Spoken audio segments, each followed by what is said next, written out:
Good morning.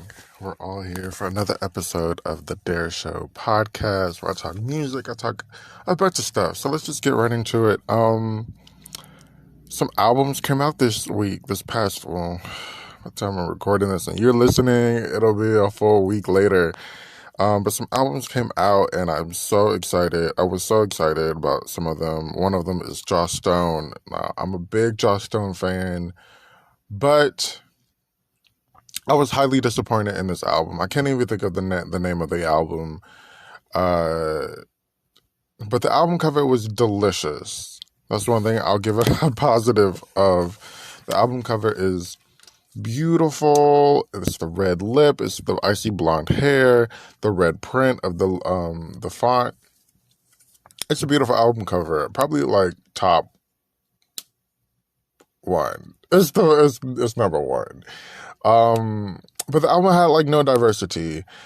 I think there was a plan to have this, and I've been saying this for weeks on the podcast. There was a plan to have this older sound, this like Dionne Warwick, I think, love song, Burt Bacharach, Carol Bayer writing inspiration, throwback to like the 50s, 40s, 50s, 60s, sound, and I feel like it flopped. I feel like you have to bring stuff into the new age. Like the 90s was definitely, inspiration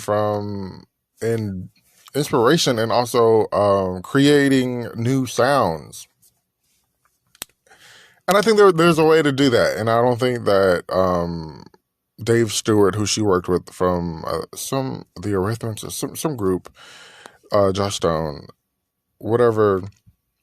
I don't think they did that well. It was lots of strings, lots of horns. It was very ballad heavy. It wasn't a lot of diversity that normally a Joss Stone album gives. When I think about one of my favorite albums that she's done, the Color Me Free album, which I've talked about so many times that I reviewed it, like the ballads on there, 4 and 20. It's such a different song from Lady, the bluesy lady song, the jazzy, bluesy lady. And then there's 4 and 20, Love, I think is on there, Love. It's another one. And then the Mr. Wanker Man, like that's a ballad. And it's such a different song. Like these are all songs that sound so different, but they're still ballads and they're still so great. I just feel like she kind of like dropped the ball. On some of the songs she did really good vocally. I'm going to have to listen to the album again and give another cute review. But Joss, not my favorite. And this is my first time not having a favorite. I told you guys, the initial single, Walk With Me, no. It was a no for me. But let's move along. So to celebrate the Queen, I'm going to try to, this is my third time recording this. So I'm going to try to give it to you good. Send the whole album to radio, Mary J. Mary J, this is such a great album. This is the divorce album that I thought Strength of a Woman was going to be. The Strength of a Woman does have some great songs on it. You Plus Me was a love lesson. I love that song. But it wasn't what I thought it was going to be. This album, I feel like, is... Okay, I've taken some time. I was kind of like taken aback and not really... I'm not a huge, like... I'm from the, like, Just Fine era, the Enough Crying era, the bop era of Mary J in a way. Not the sad Mary J. So I'm kind of from, like... Okay, here we go with another sad album. And I'm like, I'm not really, here for it. But when she, she talked about, I think she was saying, like, this is my most deep album. It's a reflective album. I was like, okay, I don't want to do it anymore. But here we are. Hopefully, her next album, which she's planning on doing with Dr. Dre, is a little bit more popping, bopping, flopping. I'm not flopping. Don't flop. Popping, bopping, and scrapping in the streets. Fun. But this album was definitely the divorce album that she should have waited and made. Good Morning Gorgeous. This album has great music. Fantastic, like the song, the music, whether it's a horn starting off the song. Each song, the music is so great and it keeps you awake and it keeps you interested into the music, into the song. The music is great. The lyrics are great. The lyrics, she's over here talking about playing in the movies and the TV shows. She's making little jokes about that. She's telling us niggas don't know how to love. That's like the first song. They don't know how to love. She starts off saying niggas. When will love not hurt anymore? That's another topic she has. Driving by, she's like, I'm driving by his house. Just drive by and damn, I just realized that's his house and I want to go burn that shit down. Like, she's talking about some real stuff she's been through, stuff that is actually real. Like the lyrics, if you just take a minute, it took me a minute. Like I was driving, I was like, let me go listen to this album. It took me a second. I'm like, yeah, this is such a great lyrical album also. Rent money. She's talking about, how she didn't have enough money to pay her rent. So she had to go back on the road because look at, what does it go? How does it go? Fucking with you. Oh, I'm forgetting. Oh, Jesus, help me. But rent money, she didn't have enough money to pay her rent. So she had to go back on the road, pay the alimony. He spent all the money up. So now she had to go pay him alimony, pay her rent, go back on the road, make this money. But also, I feel like she's building herself back up with money. If that little like rumor was true, she's getting, was it $400,000 an episode on Power? So that's at the end of the season. That was like $6 million. So she's building herself back up. And I just saw an interview of her saying, I'm building myself back up, making money with these different ventures, so I can retire soon. And I was like, wait a minute, she's retiring? I did not expect that. Like, she's 50, maybe in another, 10 years, she'll retire. I guess, damn, we're coming to that point where, our favorites are tired of working. But anyways, she's building herself back up. Not only money, but building herself up with, self-esteem. Or, the really great song, Good Morning Gorgeous. She, in the interlude on the album, she was talking about how she really had to build herself back up, say good morning gorgeous, good morning Mary, whatever, because of the past situation that she was been through, this man chipping her down and making her feel bad. And it's just like, oh my goodness, Mary. And I'm really, part of me really kind of is sad that, Mary is still going through these horrible relationships at this age, and that, men are trash or been trash to Janet and Mary and so many countless other people and just regular people. It's unfortunate. Let me give you my top favorite songs. So one of my favorite songs, they can send, like I said, send the whole album to radio.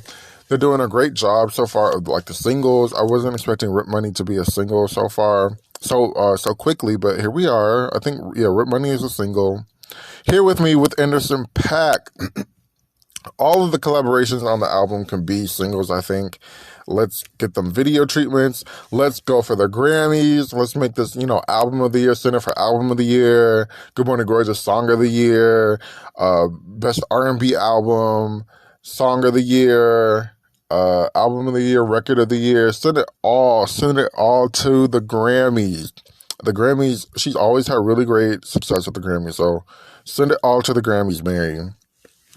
But Here With Me with Anderson .Paak. That's such a great song. Good Morning Gorgeous, like I said, such a great song. She wrote that with H.E.R. Rent Money. When I heard Rent Money, it's such a great song. Her vocals on it is so relaxed, and it's relaxed, but it's getting to the point. And I feel like the relaxedness makes you get to the gets into this vibe, this feeling of just tired. But Rip Money, it does have a video. The video wasn't what I imagined, but it was a cute video. I had Misa Hilton in it. They're at this casino, and at the end, like, she's playing big, she planned this, like, get my money back shit, and Misa's like an accomplice in it, and it's a cute video at the end of the day. So come see About Me. Oh my gosh, I think this is my favorite. It's a ballad. It's so, like, bluesy. It's R&B. This whole album is just like modern R&B. See, Josh Stone, this is how you do it. You take whatever you want from the past and you bring it to the future. I feel like it's such a bluesy, modern. This album is so great. With this song, Come See About Me, it just gives me like the classic R&B structure of like a hook, some verses, a bridge, and she just singing. I don't even know how to explain it. Her voice is just so great on it. On top with Fivo Foreign, he gives such great energy to this song. I think that's where I really love it. And she's talking about, I'm back, I'm being on top. I want to be back on top. I'm back again, but people want to see me. Let's get on top. Need Love with Usher. Oh my gosh, this song is R&B music down. Usher, you could always count on Usher to be there for you, to give you the vocals that you need, because Usher is always there. He's incredible. They both sound incredible on this song. Would it be my last song? The way it sounds, I feel like it needed some more like music or like a little like ad-libs at the end to like make it like seal off the album, because I feel like this song could have been like track number 4 or 5. Just like one of those like hidden gems. That's the only thing about this album. I feel like it should have been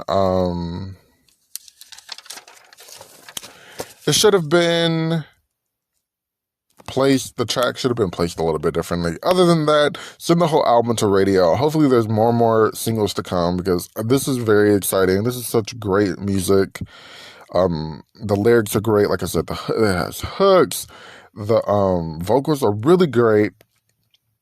Congratulations to Good Morning Gorgeous. So Mary played at the Super Bowl halftime, which I feel like she should have played. She should have done it by herself, instead of randomly having this like random ass tribute to Dr. Dre. I mean, we could have had that on like Lifetime or BET, somewhere else, some other day. Like, give Mary, this could have been such a big moment for Mary. But I feel like people are only talking about Mary, even though she was up there for like about like 4 minutes. We didn't need Eminem. We didn't need Snoop Dogg. We didn't need anybody else. We just needed Mary. I feel like based off of Just Fine, Real Love, Dancery, all these bops Mary has. She has enough bops to make us bop and enough bops to make us cry. Mary is a classic. I feel like that was a ball dropped. Hopefully somehow next year they can invite her and she can do a whole set. And I feel like everybody was singing live. I think everybody was live. Her mic was on, and she sounded great. And she looked pretty great. I didn't come too much like the costume. But anyways, another person that played at the Super Bowl who's had a huge, crazy week is Mr. Snoop Dogg. Snoop Dogg, he acquired Death Row Records, which I'm like, okay, which was his first record label. I think he said he was a co-founder, which is really cool. So he's in charge of Death Row again over there. Snoop Dogg did the halftime show. I didn't really care. His was a little boring. Like I said, Mary was really the one. And then I came across this like video of him and Heidi Klum, the model. Now, Heidi Klum did this song with Snoop Dogg, and the song was for Germany's Next Top Model, which she's been like the host for. She did this like really funny this really funny story about, she didn't know she sampled Baby Jane from Rod Stewart, and she didn't know you had to get clearance. So she didn't know anybody who knew him. She ended up finding his daughter. She sent the email to his daughter. And it was like 6 weeks later, they wrote the song, recorded it with Snoop Dogg. It's a really great song. Um, I wonder what she sounds like when she's not auto-tuned, because there was some harmony I heard in the song. But she sent the song to Rod Stewart, and she was like, "Where is his response? We already shot the video and everything. He's ready to go." And so she had to check her spam mail to find his response.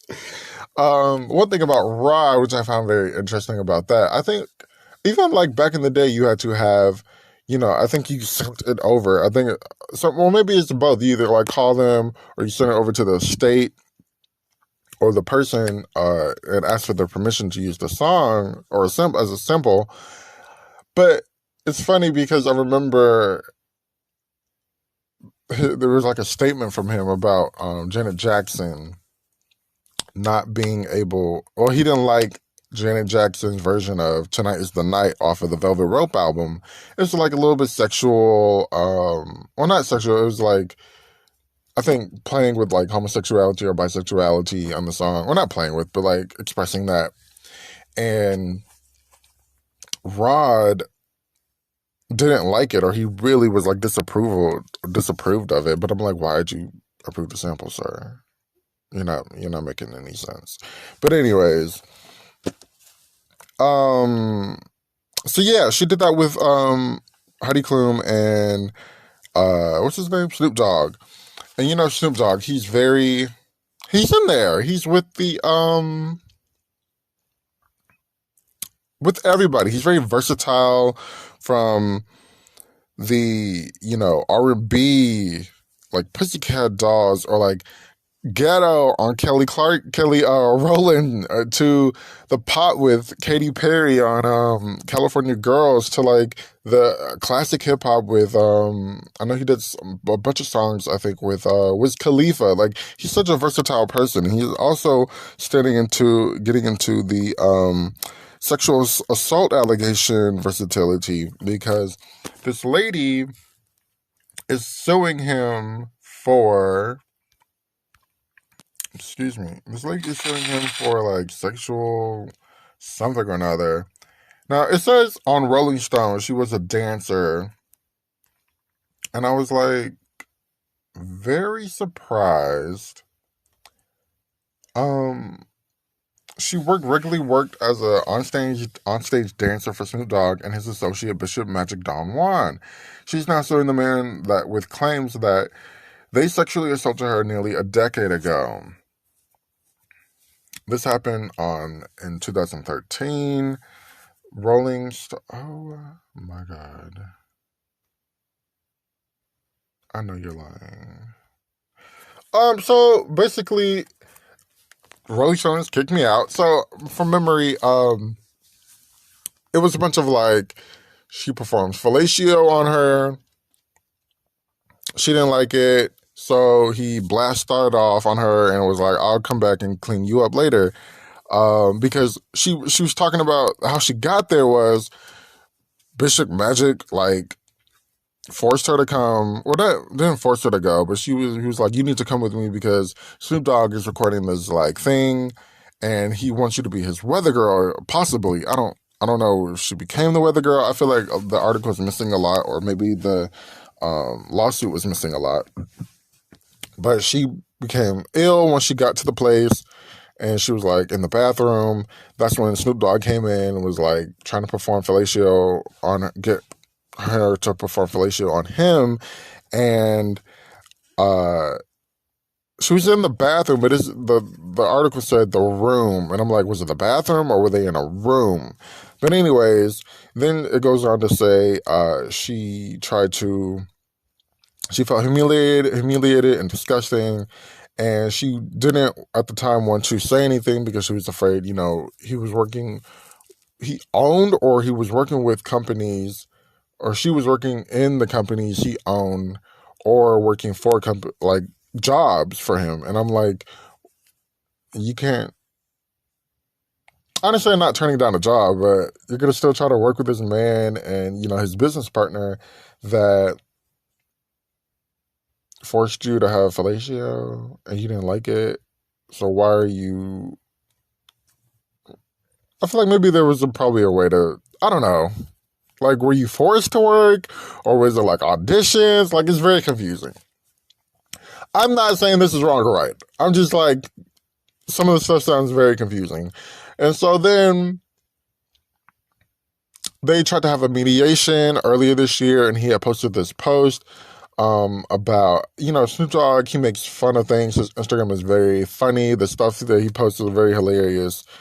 And so he had posts like, nephews, watch out because it's gold digging season. And there was like a cop emoji and like an investigator emoji. They took that as a threat. And I'm like, it was more like making fun of the situation. If that's what he was talking about, it's more like making fun of the situation, making jokes out of the situation. I don't think it was threatening or anything. And so now we'll see what happens next on this new aspect of Snoop Dogg's life. One thing I did not know was about Snoop Dogg was that he has another son. The son, him and his wife got married in 1997, and the son was born in 98, which I'm like, oh my gosh, I had no idea. I think on social media, I realized there was like 3 people, but I feel like the son was never around. Like, the son was not in that TV show. So, yeah, that's interesting. Snoop Dogg, what you gonna do? What you gonna do when they come for you, son? Looking at my real money, dude. Fucking with you. That's how that song goes. I was like, how does that song go? Because I really do like that song.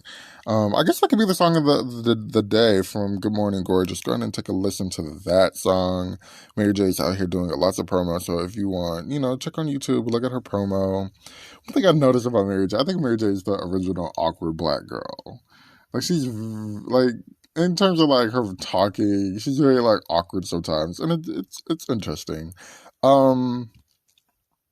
So Karen Clark Sheard, she signed a solo record deal with Motown. Now I wonder if this is a distribution deal or if this is like a record deal, because she does have, the K. Rue Productions or whatever that she's already, formed to sign her own record label.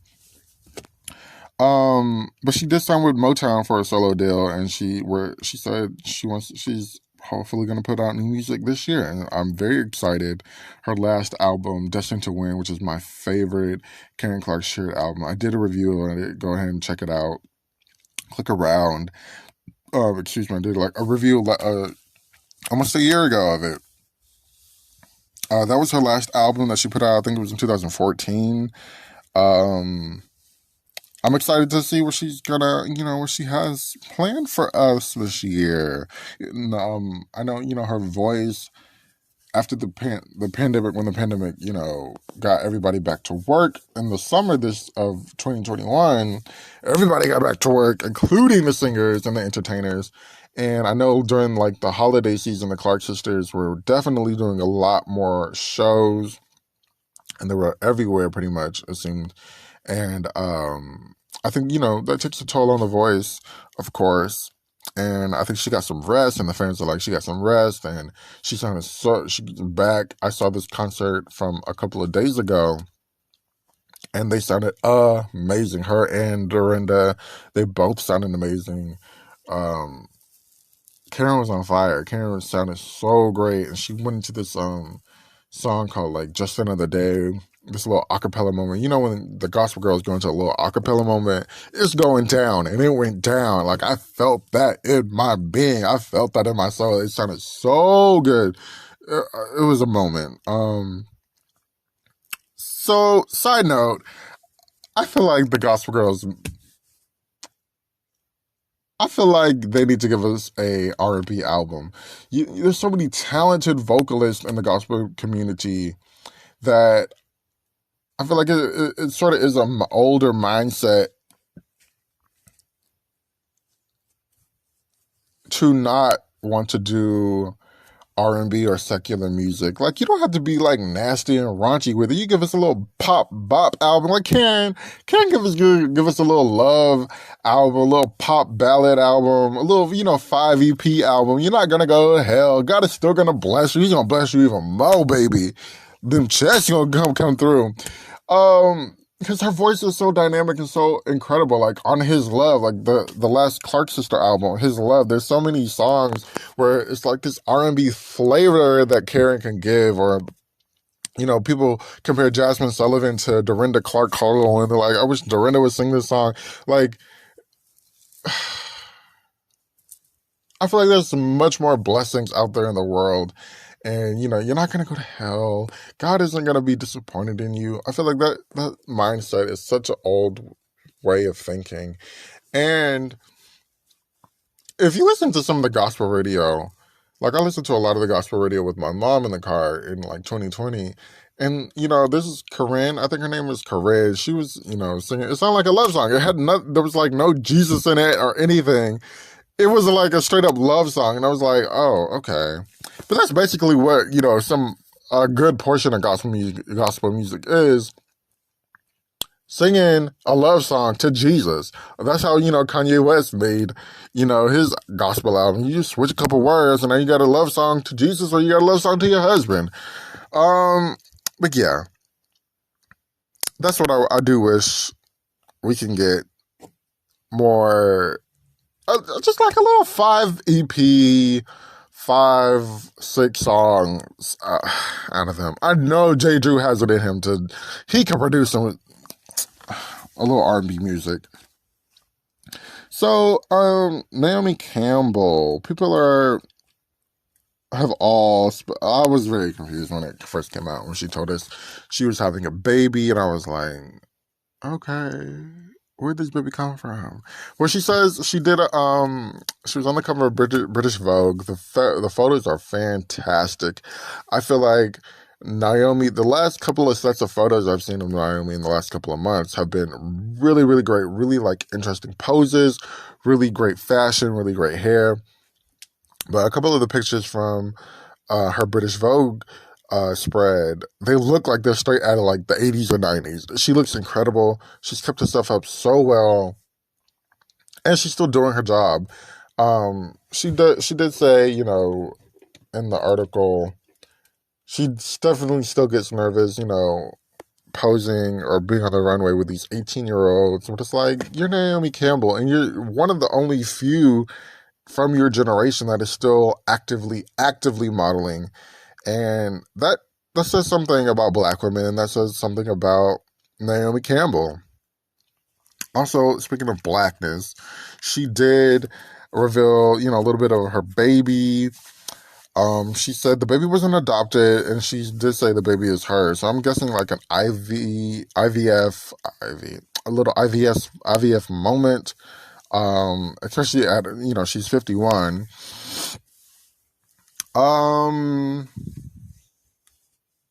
The baby did look a little mixed, and that brought up like a little conversation.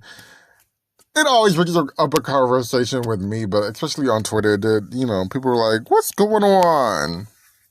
And it is something very interesting, these Black icons that we look up to, these supermodels like Tyra or like Diana Ross, so many different, of these, I guess, world-class people. They don't have Black babies. They're mixed babies. And her baby did look a little of like Asian descent. But also, Naomi, no, I'm not going to say that. The baby did look a little of Asian descent. So, who knows what's really going on? And she's not going to tell us. Who knows what's really going on? And it's a conversation. Like, why can't we have, like, I was kind of disappointed when, Janet and Tyra, they all have like these mixed children. It's like, what's wrong with the Blacks? Beyonce, I would say Diana Ross was the first to have it, but that was sort of a shady situation, what she did with Rhonda and not telling her who her father was. And clearly Rhonda and her other siblings do not look alike, especially in the skin tone aspect.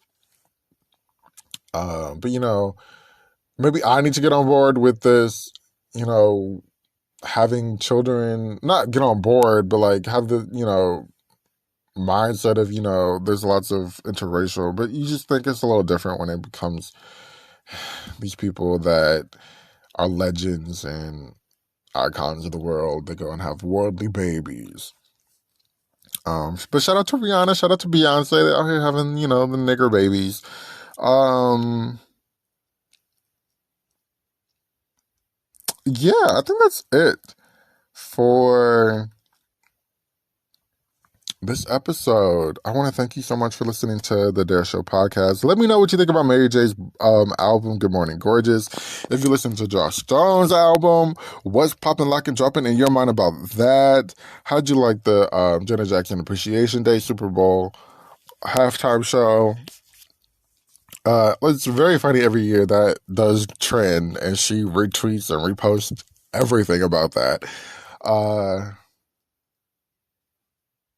Yeah, thank you so much for listening, and until next time, good morning, gorgeous. Actually want that one. Okay. Or who are we making cookies for, boo? The whole family.